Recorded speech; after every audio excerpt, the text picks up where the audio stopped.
Hi, everyone. Um, I am super excited. It's Wednesday, it's halfway through the week, and I'm excited for you guys to join me today to talk about securing and controlling LLM applications with LangChain and WhyLabs. So we'll give folks some time to start trickling in, but you may have seen other LangChain workshops that we've done in the past. This one is a little bit different because we're going to be focusing a lot more on securing and controlling, so sort of real-time transactions. But we'll be talking quite a bit about observability to give context as well as digging into some of the features, uh, more of the advanced features of LangChain. Okay, so let's start with a quick introduction to myself. I am a senior data scientist at WhyLabs. I do all things related to kind of approximate statistics and real-time monitoring, applied machine learning and AI. And just to maybe show a little bit about how passionate I am about some of the problems that we work on, this actually aligns directly with the research that I do at the University of Washington. So that research is on evaluation metrics for machine learning, but it has the same sort of flavor, right, of um, evaluating and understanding how your system is working. So at WhyLabs, I focus much more on the production use cases and real-time systems. And in my academic research, I focus sometimes still on real-time systems, but a lot more on more theoretical things and more maybe standard research instruments. So my role within WhyLab specifically really crosses all of the statistics and machine learning work that we have. So on the left, you see here, we'll see this AI telemetry, this little orange square. We'll address that, but this is an agent that we use to really take approximate statistics and compress your raw data. And that is for privacy reasons, and it's a very efficient way to do what we want to do, which is monitor and observe your overall system without having to transfer data for every single row of data that comes in or every transaction. And this touches both WhyLogs and LangKit, which are open source projects that we have. The other side of things is the platform. So the WhyLabs platform, where there's a number of things that relate to my role. So things like monitoring and anomaly detection algorithms and things of that nature. Okay, so our agenda for today. Actually, before we get to the agenda a little bit, if you're in the chat either on YouTube or on LinkedIn, I'd love to hear a little bit about what brought you to this particular session. Are you interested in diving deep into LangChain? Are you interested particularly in the security side of things or control side of things? Or is this your first time to a WhyLabs workshop? That would help me to kind of tailor where we focus on this agenda. But these are the topics that I plan on touching today. So one is a control center for AI, LLMs, and applications that rely on them. I think sometimes when we're talking about production LLMs, it's good to remember that often you don't have to be someone who is creating an LLM from scratch, right? And often you're not. That's a very, very expensive kind of task to do and requires a lot of data. But instead, we're often in the position where we're building applications around some AI model or around some LLM or multiple. And thinking about the application, thinking about the system is helpful. And we'll think a little bit about that with the control. Then we're going to do a quick demo of the WhyLab Secure and platform. And then we're going to start talking about control in the two areas that are in the title. So one is in LangChain, and the other are the WhyLabs open source. Okay, so a control center for AI and LLMs. So we recently had an announcement of kind of some of the newer secure features that we've been testing in the background for many, many months now, maybe a little over a year. But but really giving a name to this different type of way of thinking about our models. So often my workshops have focused on the left box here, the observe side of things. This is monitoring, this is evaluation, this is observability, where we're collecting data and we are trying to understand our model, right? It's still very actionable, but it's often data about our overall model, not about individual interactions in our model. The secure side of things is really about preventing things in real time. So now, for a particular interaction that a user has with your system, there might be a kind of adversarial prompt, or an attempt by a user to do something that you wouldn't want your system to do, or give a response in a form. There might be misuse in that way. Poor user experience, right? We want to check for poor user experiences and for untruthful responses, things like hallucinations and LLMs, as well as tracing for individual interactions, and creating policies. So these are features that we've been working on for quite a while, but really packaging them together in the secure way of thinking of this. And so we're going to talk a little bit about both sides today. But this is the first workshop that I've done that really leaned into the secure side of things, as we talk about LangChain and so on. Okay, so let's start though on the left side of things. So how do we approach observability? And so in the past, I've done some explanations about evaluation. What's the difference between evaluation, which is how well or does our system work at all, right? And so evaluation is probably the thing that you're most familiar with if you've done any data science work.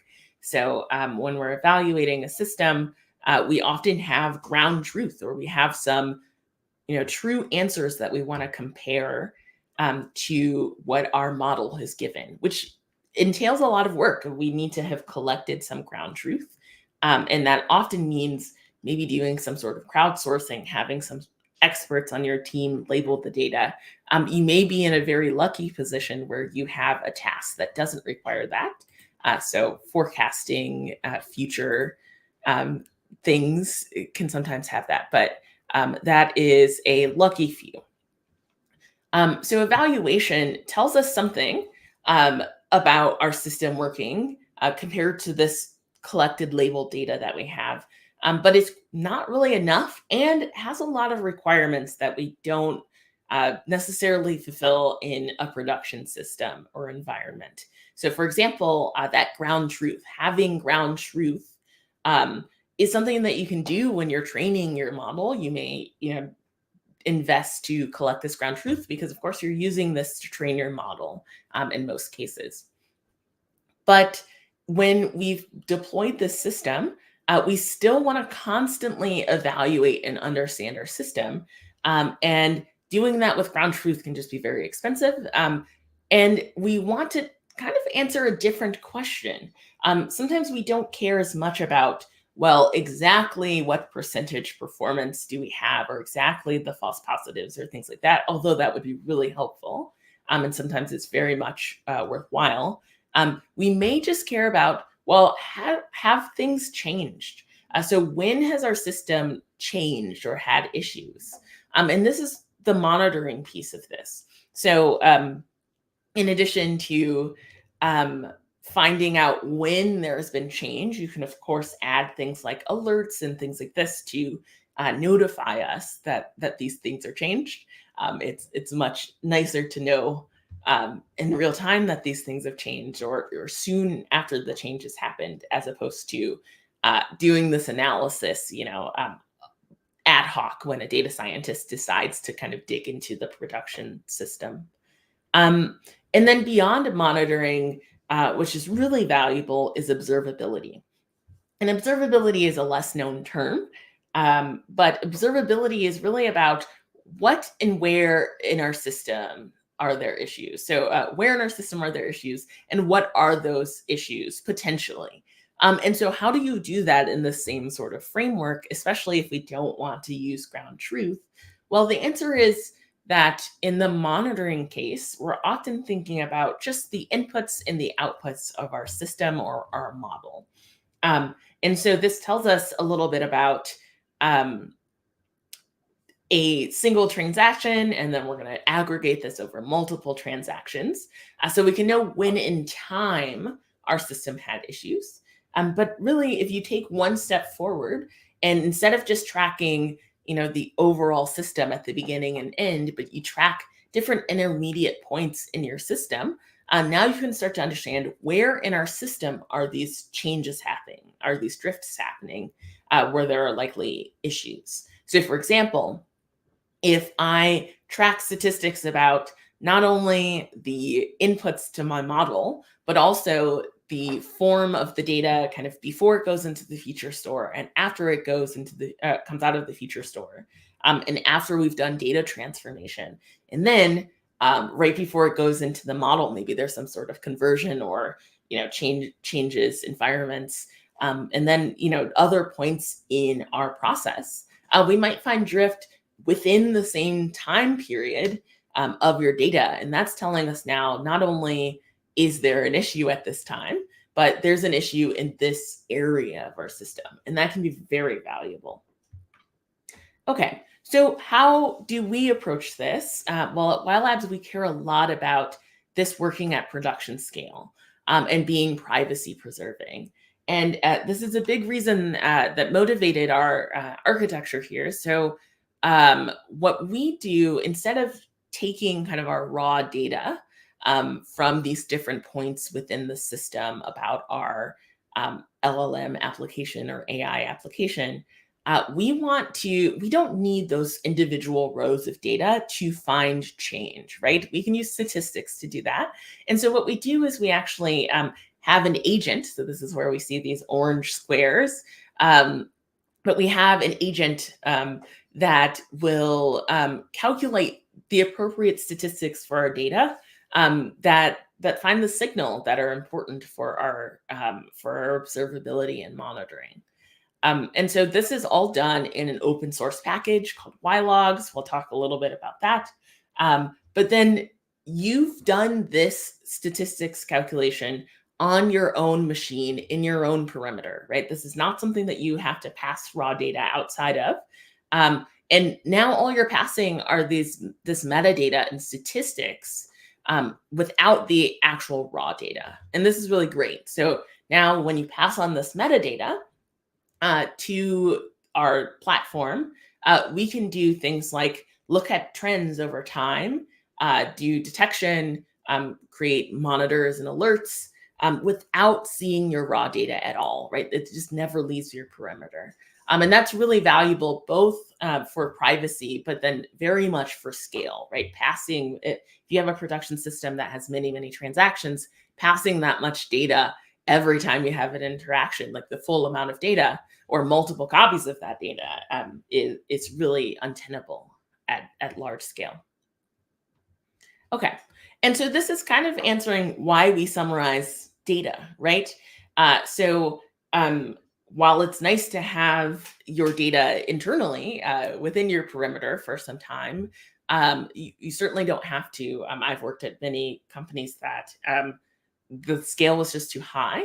And practically, when we go to try to understand problems as a data scientist in our system, the massive amount of data can really be a hindrance. It's just too much data to sift through to find particular issues.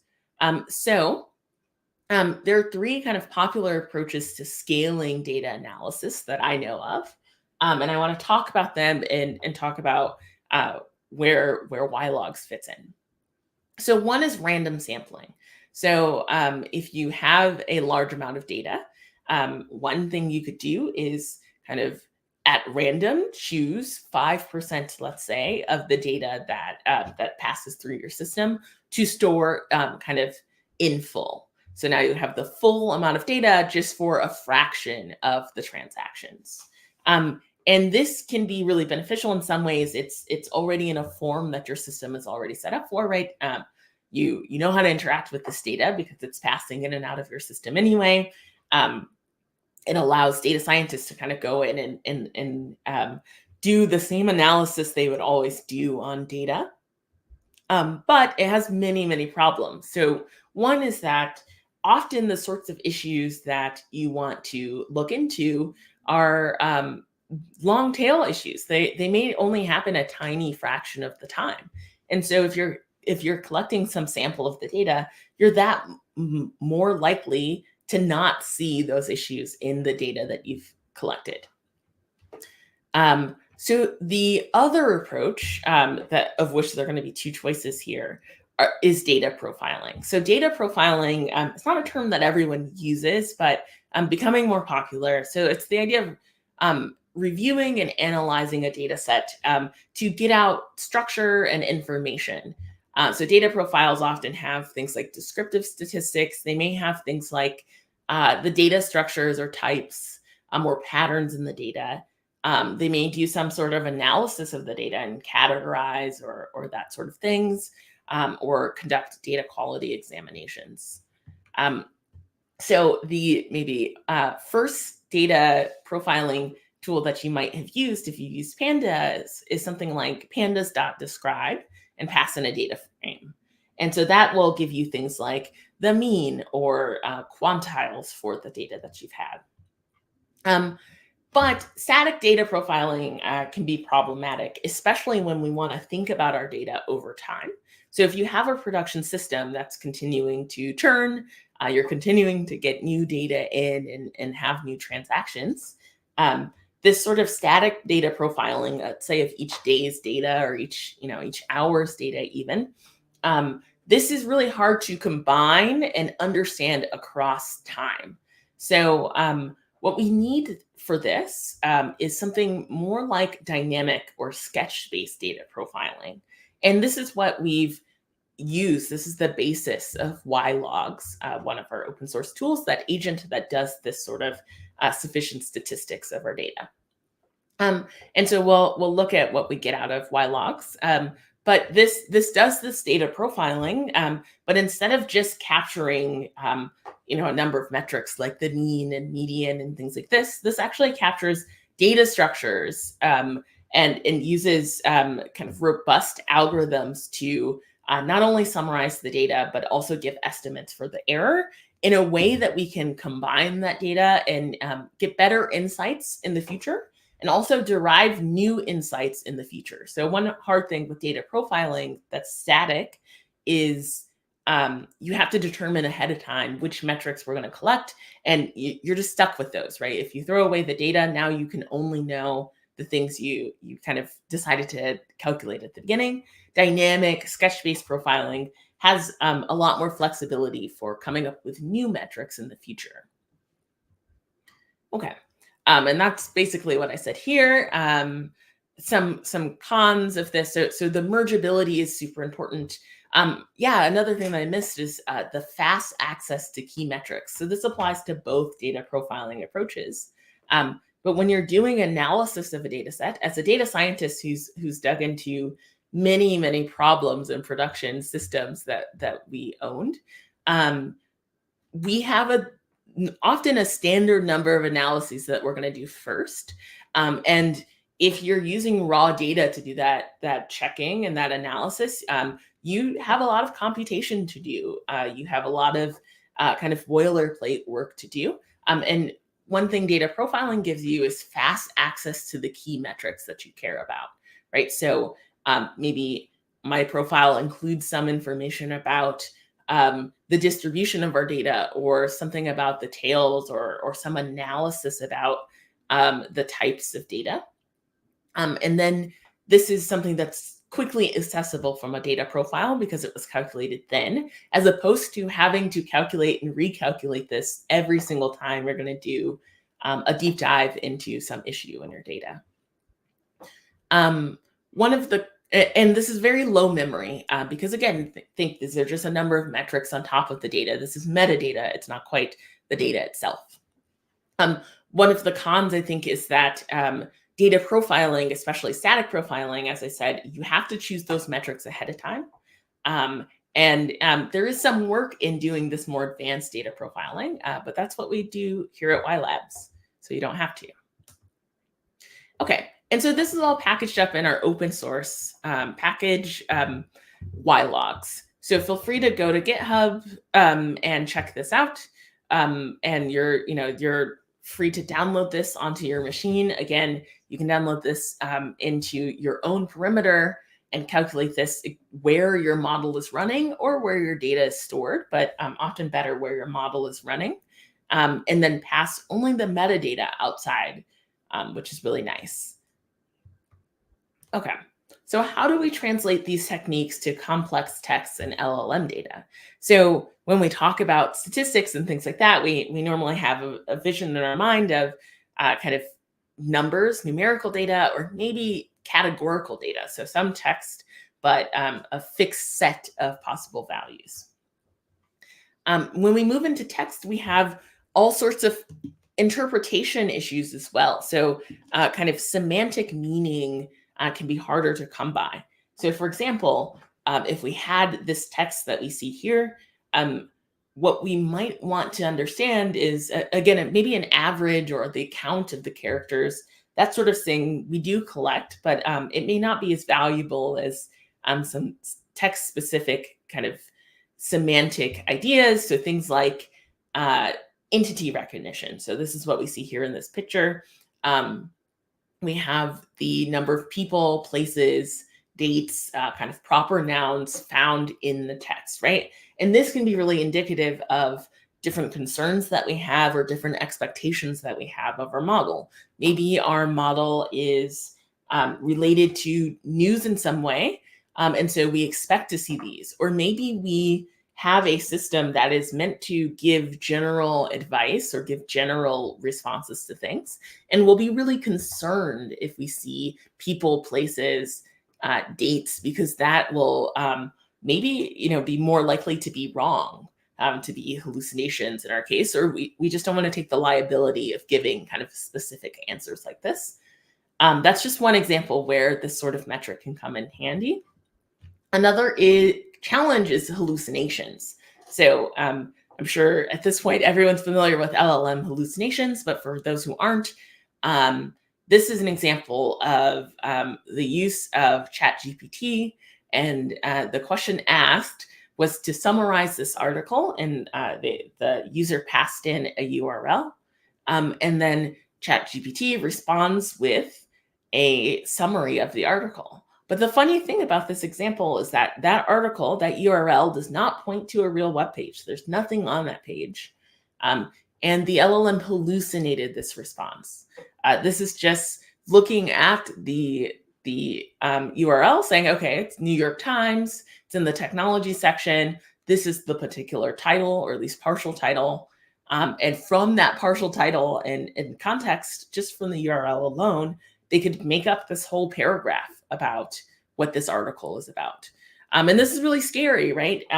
Certainly we want to find these sorts of things, and certainly very basic statistical metrics aren't going to get this done. We need more advanced metrics that are more tailored to LLMs and text specifically. So just for context, LLMs also are complicated in their format, right? So in the maybe most simple case, we have a single prompt and a single response. Often when we talk about LLMs, lately, especially when we're talking about ChatGPT or many of these chat models, we have something even more complex than that. We have a conversational format where the user might say something, the LLM responds, that memory is held, and there might be another question, assuming the questions before are taken into context. So this complication on just the structure of the data is also a thing we have to think about. And so we can translate these prompt and response data, or this conversational data, into useful forms. And that is where LangKit comes into play. So this is the WhyLabs language toolkit. And we have a number of categories that we really care about and questions that we're really interested in. So one is related to the quality of the text, the sentiment, the security, and governance. And here are some example kind of crucial business and operation questions that you want answered, and it takes quite a leap to get from raw text to these sorts of answers. And this is what we hope to solve with LangKit here. So quality questions, something like, how were my prompts and responses written? Are they in a kind of really academic prose, or are they very casual? Are they written kind of in a mean way? Or are they written in a very nice, kind way, right? These sorts of things matter. On the sentiment side of things, questions just about, you know, what words, so some more of this kind of, was it written in a mean way? Was it written in a nice way? Maybe I have expectations for how my LLM responds, right? Certainly if this is a customer service situation, we'll have ideas about where our LLM responds. Security, so things like, has the user typed a question that is intended to circumvent maybe the response they would normally get from the LLM? So this we call a jailbreak attempt, and we'd like to know what's the chances of each of the interactions being a jailbreak attempt.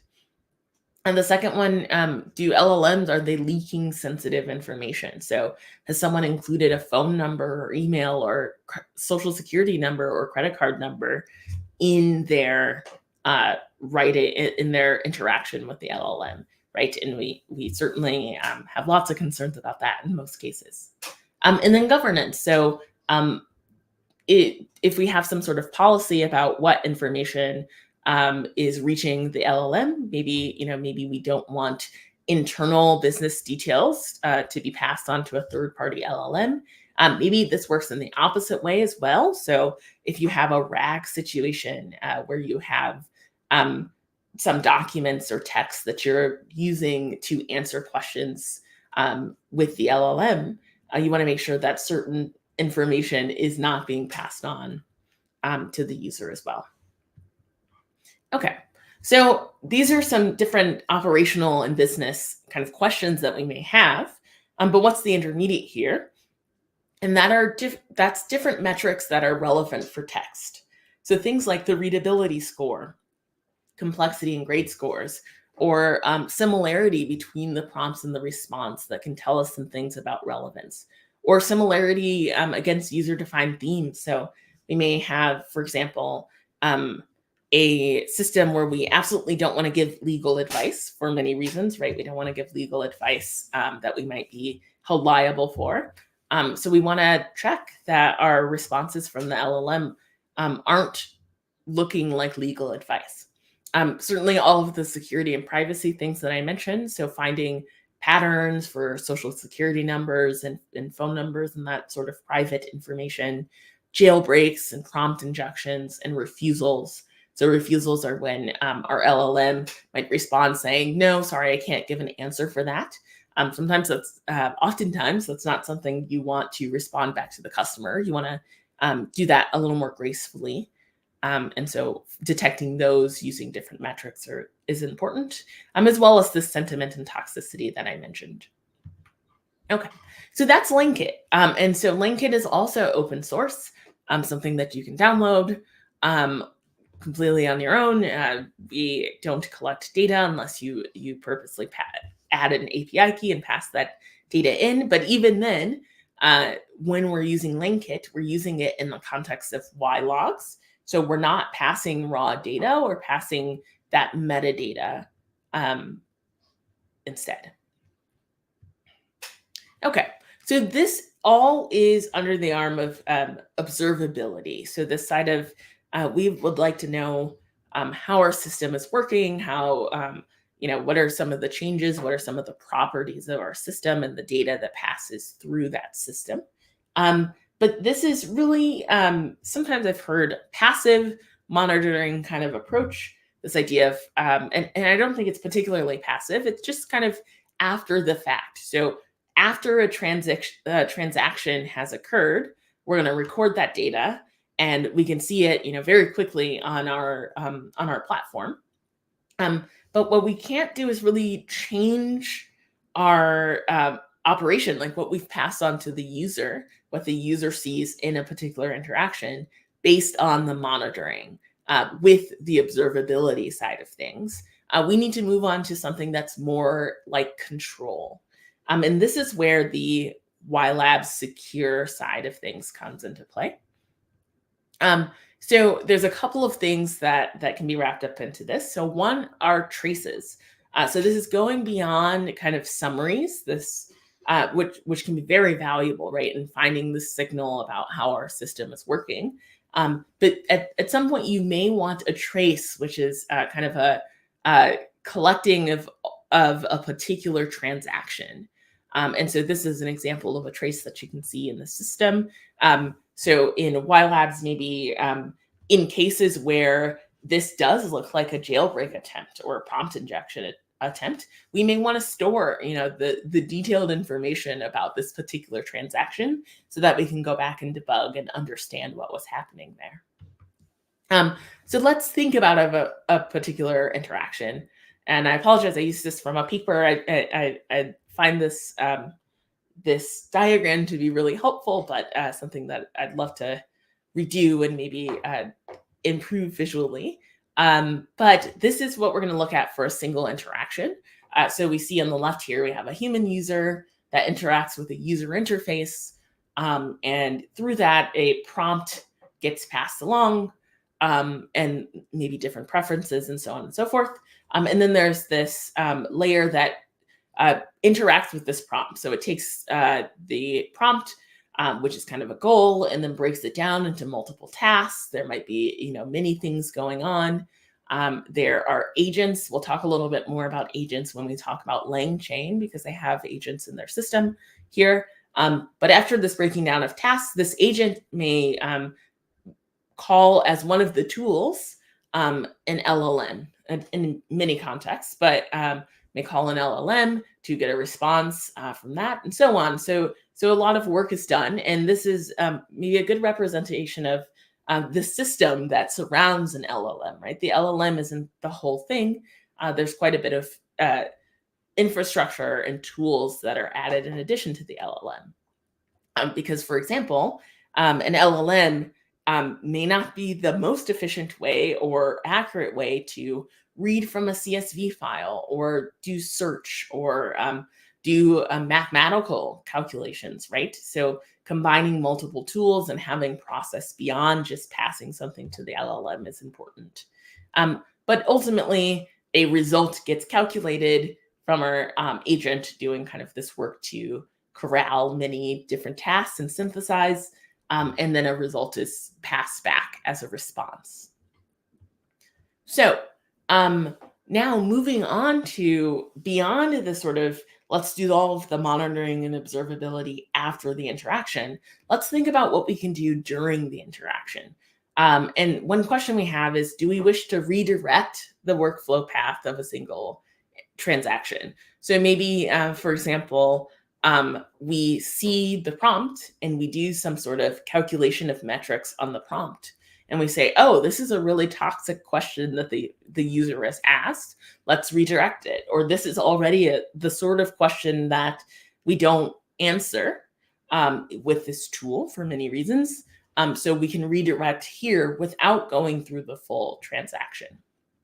And so it doesn't have to necessarily be redirection. There's many things that you can do. So one is kind of flagging something as inappropriate. So maybe you allow the transaction to continue, but you just want to keep an eye on this. You want to flag this so that your organization can take a look at it.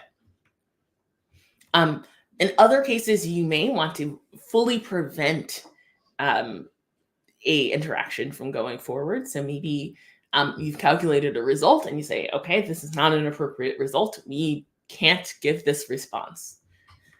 And then other ones are altering things. So maybe, for example, if there is a prompt that has some data leakage, maybe a user has put their social security number in it, instead of just not asking an LLM the question at all, we can do something like edit out the social security number before it reaches the LLM.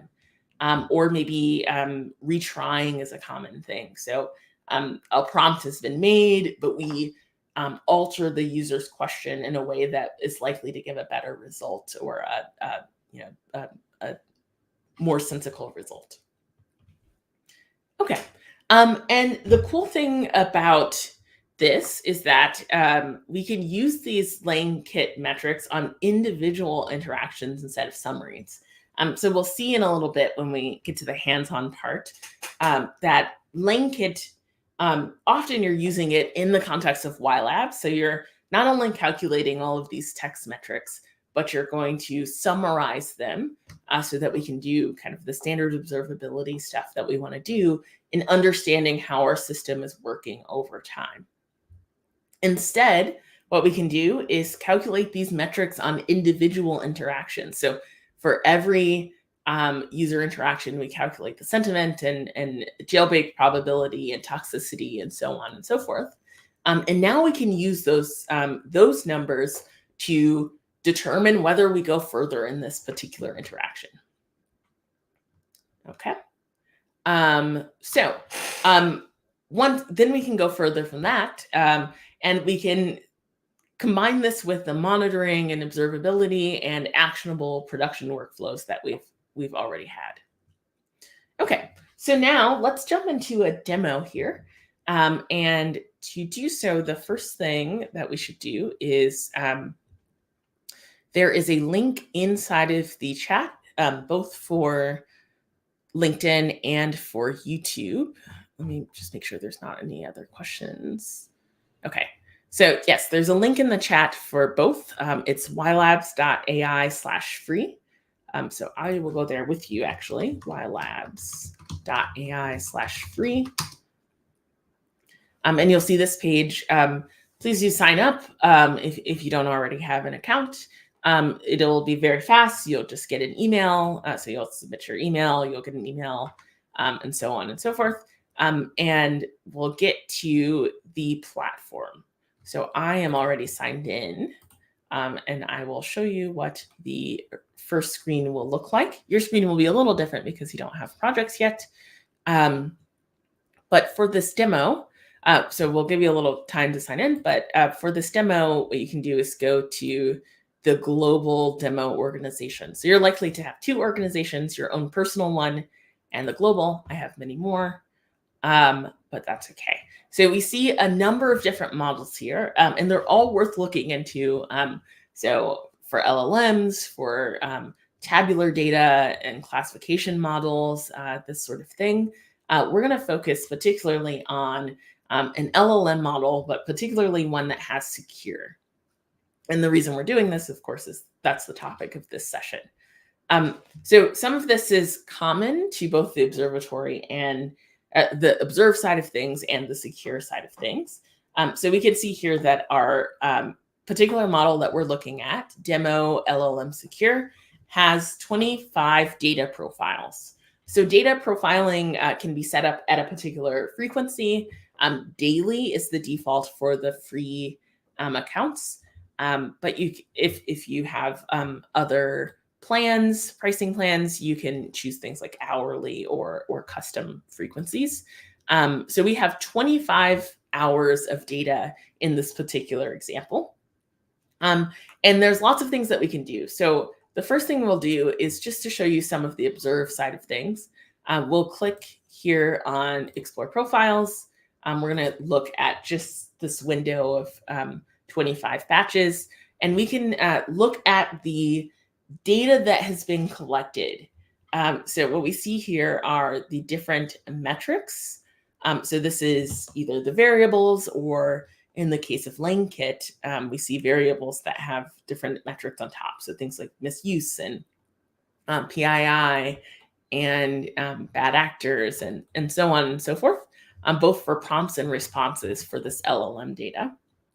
And all of, well, not all, but some statistics that we can see for those. So this is sort of our profile information. There are insights. So this can be really helpful to just understand the data that has been passed in. This is a sort of kind of observed way of thinking about our data here. We're looking at imbalances. So we see quite a few imbalances in our data. Which makes sense for some of these things, right? We will see less cases where we have credit card numbers then we'll see, many less examples where we have credit card numbers than those that don't have credit card numbers, thankfully, that sort of thing. Okay, so we can go beyond that and look at a dashboard here. So we have a security-related dashboard. So things like bad actor scores, many different scores related to prompt injections, bad actors, so on and so forth. We can see and look at here. We don't quite have monitor set up for this. That's okay. That's not the focus of today's workshop. And other dashboards such as performance. I'll look at one more observe thing before we move on. So this is our telemetry explorer. So this is really the place where we can start to see alerts on our data if our data was looking bad in some ways and had a monitor set up. So again, we don't have a monitor for this, but we have kind of red alerts in places that we should investigate in those cases. Okay, now let's go on to LLM Secure. So this is where we can start looking at those individual traces and a summary of those. So I'm going to actually start with the traces, and then we can look at the summary here. So we see examples here where we have trace IDs, and we have some that have policy issues. So we see this example has 2 policy issues, refusals. We have one that has PI leakage, PII leakage, and refusal, injections, and so on. So if we click on any of these, we can see a trace. So we see our data here, and we can see some of our information here. So phone number, so on and so forth. And then we're looking for injection. So we see that there's has a kind of close to 50.5 score similarity to an injection. So that's quite close to an injection. We might be really concerned about this being an injection. And this is something that we can now dig into, this particular interaction. And again, in this case here, we don't have the raw prompt information. We just have our metadata here. If you choose to pass in your raw prompt and response, you certainly can. But this is something that, for privacy reasons, you may not want to. Great. So this is our traces. And then we can see kind of summaries over time of how many of these sort of policy violations have come into play. And then finally, let's look at where these policies are being set. So there's lots of different policies that we can set related to bad actors, misuse, cost, customer experience, and truthfulness, and others on the way. And the behavior, again, we've talked through some different ways you may think about this. So one is to just observe. We just want to see on the charts whether or not the truthfulness has been, or lack of truthfulness, hallucinations, errors, that sort of thing, have been detected. We may want to flag them specifically, so do some sort of alerting, or we may want to block. We may want to actually stop the interaction before giving a response because we see this truthfulness being low. And then different levels of sensitivity, different ways of validating that. Awesome. So this is just a very fast demo of these kind of concepts here. And then I'm going to go back to our slides here so we can dig into these concepts, this concept of control. So these traces and this policy really starts to build the picture for WhyLabs about controlling your system, not just observing, although observations are really helpful and allow you to kind of manually take on that control of your model overall. But how do we think about control in the 2 open source tools that this workshop's about? So LangChain and then the WhyLabs tools. So first, let's start with LangChain. For those of you who haven't heard, I guess LangChain is a open source tool that's really all about LLMs and about composability and structure for LLMs. So when you interact with LLMs, maybe on your own or in experiments, it might be quite easy to just directly type in a prompt or chat right? But when you've built a application around an LLM, there's lots of different tools, lots of different composability or formatting of prompts and things like that that we want to do. And LangChain is an open source tool all about helping you to structure this and compose different LLM prompts and responses and agents and so on. WhyLabs integrates directly into LangChain. So when you import LangChain, you have also imported a WhyLabs callback handler. So this makes it super easy, just basically this addition to the line here to be able to call a LLM using LangChain, but then also get the WhyLabs support through LangKit of these additional metrics to understand your text as well. So there's that code here. We won't go into all of the components in LangChain, but some of these components are more important for control here. So we have LLM models. Those are something that, and prompts, these are something that you're going to interact with quite a bit just to get started here if you're using LLMs. Indices and memory are a little less relevant to us today, although can be. So indices, if you have something like RAG or you have some data that you've stored that you want to interact with. And then memory, if you have chat history and you want to understand not just a prompt and response or a conversation, but actually interact more with the history and the trajectory of a conversation. But the two that I think are most related to control are these last two. So this is chains and agents. So chains and LangChain allow us to combine calls to LLMs, tools, and functions. So this is a pretty maybe complex chain, maybe not complex in size, but the more standard chain is a sequential chain where I might call an LLM and then take the output of that LLM call, that response, and then call another LLM or call another tool using that response. So this is a sequential chain and something that's very common, right, in a production use case because we may need to call multiple tools to kind of get the ultimate answer of our application. This that we see here is a router chain. So I think this is a better example of control within LangChain for a particular interaction. So in this case, this chain, you may pass in some prompt to an LLM and pass in some different subjects. And then you have some logic that says, well, if an input is related to a particular subject or one of the subjects on our list, then I want the LLM to take these actions. So I wanted to maybe call an LLM, a different LLM with other questions, or do a search or run a tool or that sort of thing.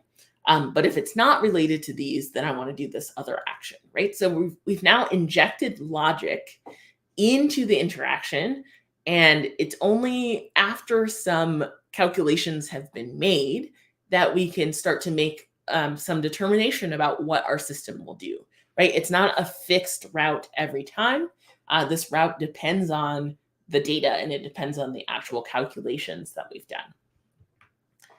The other example are agents. So agents is more associated, sometimes they're confused with chains quite a bit. Agents are more associated with tools. So the idea being if I have an LLM that could possibly go in and search or call a mathematical function or execute some Python code, what I can do is I can actually use an LLM to reason about which of the tools do I want to use in a certain situation, and then use that tool, look at the response, and maybe do calling other tools or going further down the chain.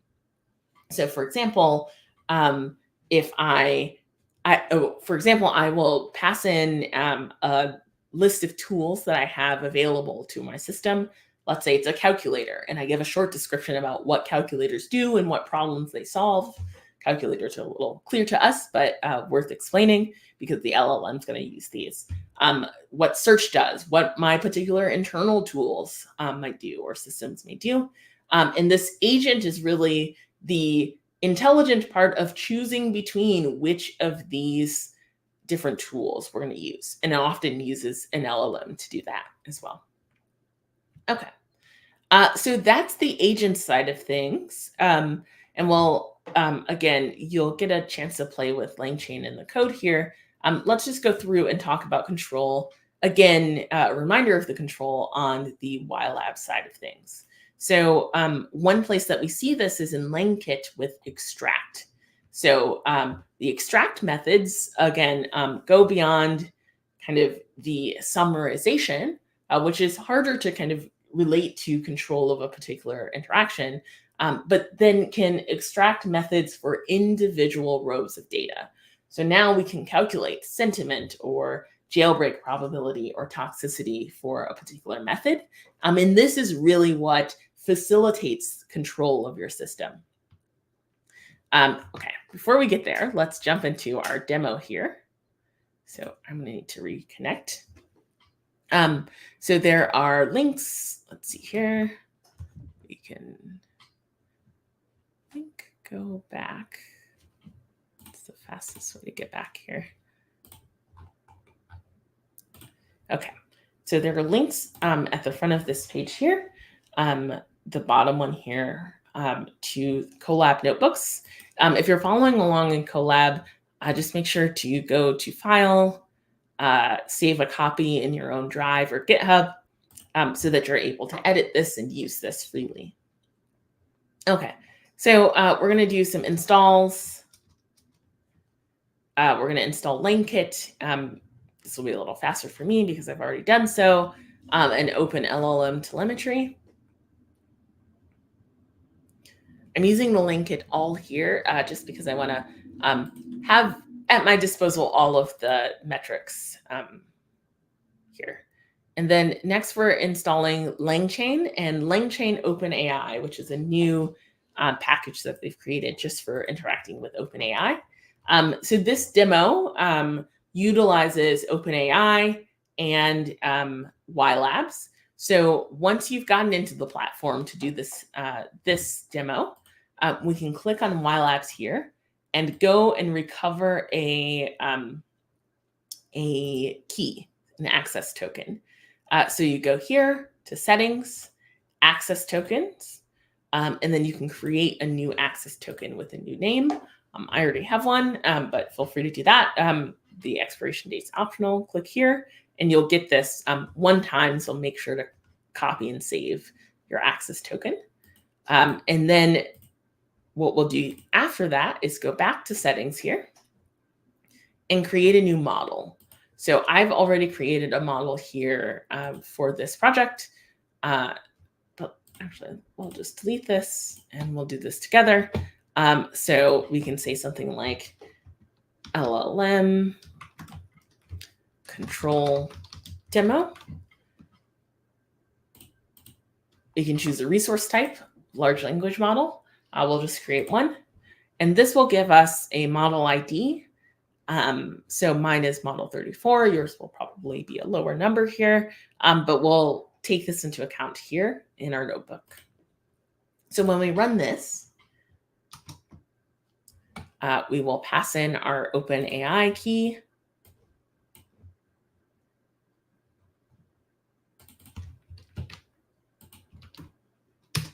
We'll pass in our WhyLabs API key that we just got.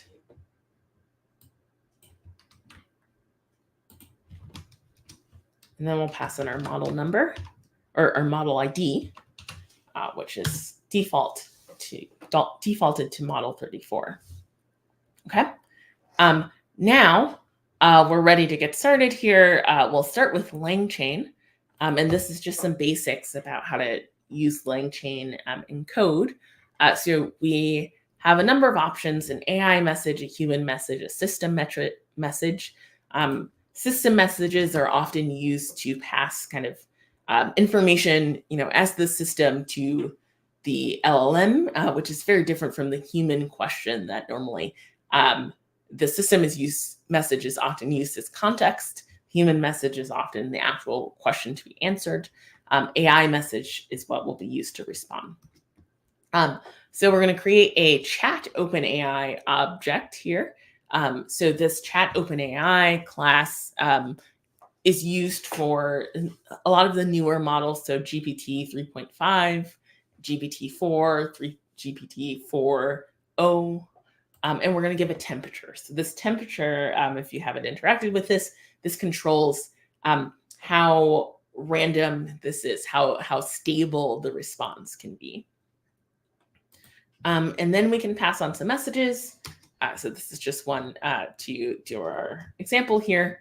And we can invoke our chat that's actually calling OpenAI to get a response. And we'll take a look at that response. So the question was, write a Python script to train a neural network on simulated data. And we see here a little bit of TensorFlow code and some explanation around it. Okay. Prompt templates allow us to kind of build our system a little better. So often in a production system, we're going to have some prompt templates that we're going to alter minimally between users, right? There'll be different variables or maybe different questions that are passed in. You can see in this example, we have some structure here.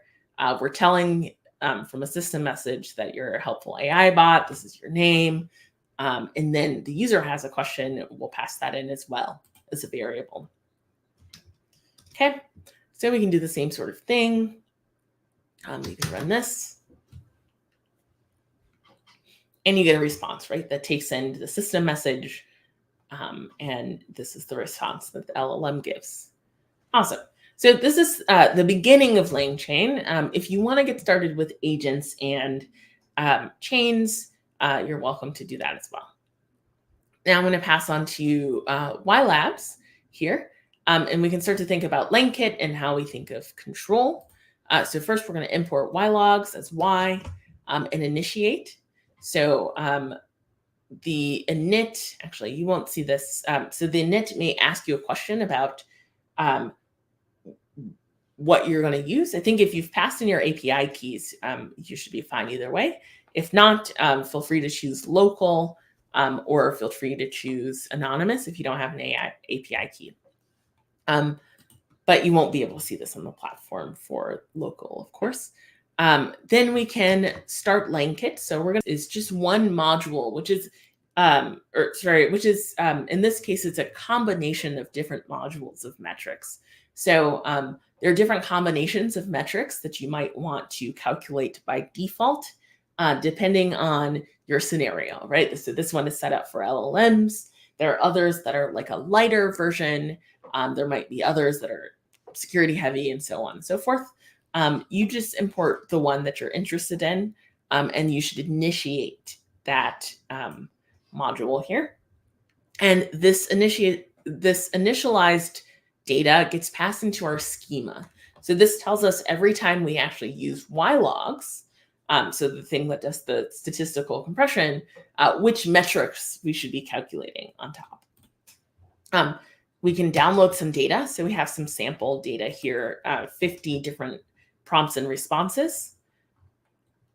And then we can log this data. So again, we saw this in the slides, but y.log, pass in our data. In our case, we're just passing in our schema. And this is totally optional, but if you'd like to give it a name, this is something more like tests or training data or data you want to hold out that's not in your production system, right? Because we're just playing with some test data now. So once you run this, you'll get a link. Oops, maybe I should actually run it. It's an old link.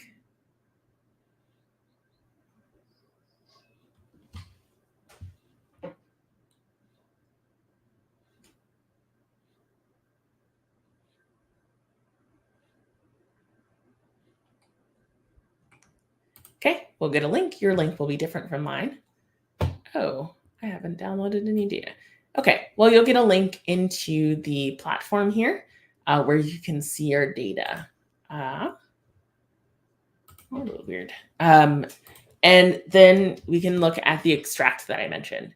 The last couple slides that I just want to show, since we're right at time here, is that in this case, we're doing something that's much more like the observe pattern, where we're collecting a bunch of data, maybe for a 5-minute period or an hour period, and then we're going to log it all at once. That's actually not a common pattern, even in the observe case. We often log individual data kind of as they're being calculated.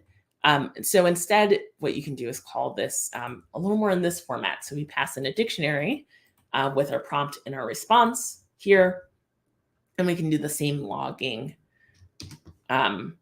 or the same extract on our metrics here. So if we call extract here, we can see, maybe we look at extracted metrics.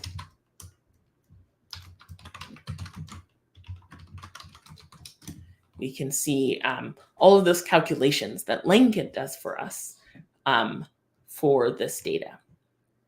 And then moving on to kind of manual guardrailing, before we use the features in Secure, if we don't have access to the features in Secure, you could, consider kind of thresholding this yourself, right? This is ultimately what we're doing, is we're thinking about these scores and what they should be. But that is not the Secure product. So I guess what I will say to finish this off here is, if you're interested in trying LLM Secure, actually, let me go back to the model that has some data in it. But if you're interested in trying LLM Secure here, you can, there is a 14-day trial. So feel free to go to the WhyLabs website, click on the pricing page, and get access to that 14-day trial. Okay. And I think that's going to be my last slide here. So I will put things here. Say thank you. If you have any questions, feel free to join our Slack group.